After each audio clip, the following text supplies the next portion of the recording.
তদন্তের নামে হয়রানি বন্ধ ও দোষীদের বিচারের দাবিতে একজন গৃহবধূ সংবাদ সম্মেলন করেছেন। বুধবার খুলনা প্রেস ক্লাবে এই সংবাদ সম্মেলন করেন ভুক্তভোগী গৃহবধূ মোসাম্মদ জান্নাতুল মাওয়া। তিনি খুলনা জেলার ডুমুরিয়া উপজেলার বাসিন্দা। লিখিত বক্তব্যে তিনি বলেন, অবসরপ্রাপ্ত সিনিয়র ওয়ারেন্ট অফিসার রুস্তম সাহেবের বাসার দ্বিতীয় তলার বাম পাশের ফ্ল্যাটে আমি আমার পরিবার নিয়ে ভাড়া থাকি। আমার স্বামীর নাম ইয়াসিন আরাফাত। তিনি পেশায় একজন ব্যবসায়ী। একই বাসার তৃতীয় তলা ফ্ল্যাটে ইরানি খাতুন, তার স্বামী শেখ আলমগীর হোসেন, পিতা শেখ আনোয়ার হোসেন, মাতা লুৎফুন্নেসা গ্রাম আরাজি ডুমুরিয়া ফ্যামিলি নিয়ে থাকেন। তারা সকলে আমার বাসায় নিয়মিত যাওয়া আসা করত এবং তাদের বাচ্চারা শুধু স্কুল টাইম ছাড়া প্রায় সময় আমাদের বাসায় থাকত। কিন্তু সেপ্টেম্বর মাসের মাঝের দিকে আমার বাসায় মেহমান আসে। আমি রান্নায় ব্যস্ত থাকি। তখন আমার বাচ্চার সাথে তার বাচ্চা দুটো খেলাধুলা করছিল। আমার মেয়ের গলায় একটা সোনার চেন ছিল। আমার মেয়ে বাবাকে বলে, বাবা আমার চেন খুলে দাও। তখন চেনটা খুলে মেয়ের হাতে দিয়ে বলে, তোমার আম্মুর কাছে দিয়ে এসো। কিন্তু মেয়ে আমার কাছে দেয়নি, সেটা আমি খেয়াল করিনি। দুদিন পরে আমি চেনটা খুঁজতে থাকি। কোথাও না পেয়ে 3 তলার বাচ্চাদেরকে জিজ্ঞাসা করি, তারা বলে আমরা নেইনি। তখন আমি 3 তলার ইরানির কাছে জিজ্ঞাসা করলে তিনি বলেন বাচ্চারা আনেনি, কিন্তু তাদেরকে সন্দেহ করি। আমি বিভিন্নভাবে বের করার চেষ্টা করি। সেই থেকে আমার বাসায় আর আসতে দেই না ইরানি খাতুন ও আলমগীর হোসেনের বাচ্চাদের। 3 দিন পরে বাচ্চাদেরকে নিয়ে সন্ধ্যায় আমার বাসায় আসে ইরানি, আর আমি ডাইনিংয়ে বসে কথা বলছিলাম। ইরানের ছেলে আমাদের রুমে যায়। সেখানে বেডের ওপর ফিশিং গেম নামে একটা খেলনা রাখা ছিল। তার ছেলে পকেট থেকে চেনটা বের করে খেলনার মধ্যে ঢুকিয়ে দেয়, যেটা আমরা দেখে ফেলি। সেই থেকে আবারও স্বাভাবিকভাবে আমার বাসায় আসতে শুরু করে তারা। গত নভেম্বরে আমার বাসায় একটি অনুষ্ঠানে আমার গহনাগুলো আমি পরেছিলাম। সেদিনই ইরানি আমার গহনাগুলো সব দেখে। তারপর থেকে ইরানি আমার বাসায় একটু বেশি যাওয়া আসার মধ্যে আমার সাথে একটু বেশি সখ্যতা করার চেষ্টা করে। 2023 সালের 25 ডিসেম্বর সকাল 11টায় আমার শ্বশুর খুব অসুস্থ হলে তাকে দেখতে আমরা সবাই গ্রামের বাড়ি যাই। 2023 সালের 28 ডিসেম্বর বিকেল 5:30-এ বাসায় ফিরে আসি। তখন দেখতে পাই আমার ফ্ল্যাটের ঢোকার দরজায় লাগানো তালা ভাঙা রয়েছে। তখন ভেতরে ঢুকে সবকিছু এলোমেলো দেখি।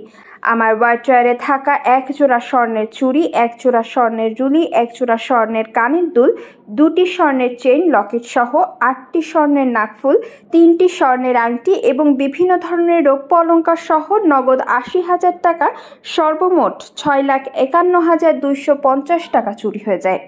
এই ঘটনার পর বাড়ির 3য় তলা ফ্ল্যাটে থাকা ইরানি খাতুন ও তার স্বামী আলমগীর হোসেনের চলাফেরা আচরণে সন্দেহ হয়। তখন 2023 সালের 25 ডিসেম্বর থেকে 28 ডিসেম্বর পর্যন্ত সিসিটিভি ফুটেজ সংগ্রহ করি। সিসিটিভি ফুটেজে ইরানি খাতুন, তার স্বামী আলমগীর হোসেন এবং ইরানির ভাই হাফিজুর রহমান শেখকে দেখা যায়, যার ফলে তাদের প্রতি সন্দেহটা বেড়ে যায়। বাড়িওয়ালা আন্টির সাথে 3 তলার ইরানির সঙ্গে খুব ভালো সম্পর্ক, কিন্তু ইরানিকে অস্বাভাবিক আচরণ করতে দেখে ওই আন্টি বলে, কি হয়েছে, আপনারা এমন করছেন কেন? সংবাদ সম্মেলনে তিনি আরও বলেন, তাদের চলাফেরা সন্দেহজনক হওয়ায় এবং বাড়ির সিসিটিভি ফুটেজে দেখে তাদের ওপর সন্দেহ আরও বেড়ে যায়। তখন আমরা গত 29 ডিসেম্বর ডুমুরিয়া থানায় অজ্ঞাতনামা চুরির অভিযোগ দায়ের করি। সেই থেকে এ ব্যাপারটা ধামাচাপা দিতে এসপি মনিরুজ্জামান মিঠুনের শরণাপন্ন হয় ইরানি খাতুন ও তার স্বামী আলমগীর হোসেন। তখন এসপি মনিরুজ্জামান মিঠুর নির্দেশে ডুমুরিয়া থানা তদন্ত কর্মকর্তা নিয়াজ দারোগাকে চাপ প্রয়োগ করে এসপির ভাই বাচ্চু। সেই থেকে তদবির করতে শুরু করে এসপি মনিরুজ্জামান মিঠু সহ তার ভাই বাচ্চু। তারপর বিজ্ঞ আদালতে আমার স্বামী শেখ ইয়াসিন আরাফাত বাদী হয়ে একটি এজাহার দায়ের করেন। বর্তমানে মামলাটি বিজ্ঞ আদালতে সিআইডিকে তদন্ত করতে দিয়েছেন। সিআইডি আমাদের নিকট থেকে সিসিটিভি ফুটেজ সহ বিভিন্ন আলামত ও প্রমাণাদি সংগ্রহ করে নিয়ে যায়। অদ্যাবধি আমরা কোনো সুবিচার পাইনি। জান্নাতুল মাওয়া অভিযোগ করে বলেন, প্রশাসনের অসৎ উদ্দেশ্যের কারণে আমরা সুবিচার পাচ্ছি না।